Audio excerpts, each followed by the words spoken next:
My recipe for today is ginataan. Ginataang gulay with tuna. Mayroon ditong sayote, syempre ginagayat na yan. Tsaka mga gulay na pinitas sa aming bakuran.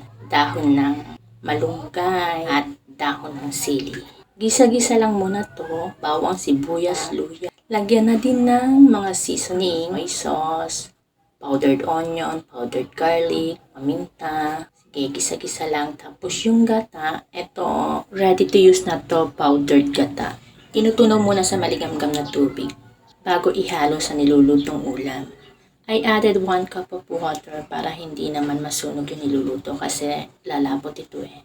Takpan at hintayin kumulo at pag kumulo na idagdag ang ginayat na sayote. Takpan muli at hintayin kumulo.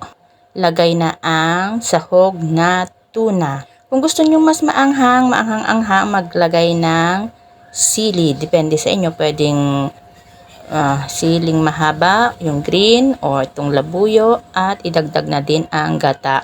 Yung tuna oil ilagay na din at idagdag ang dahon ng malunggay at dahon ng sili.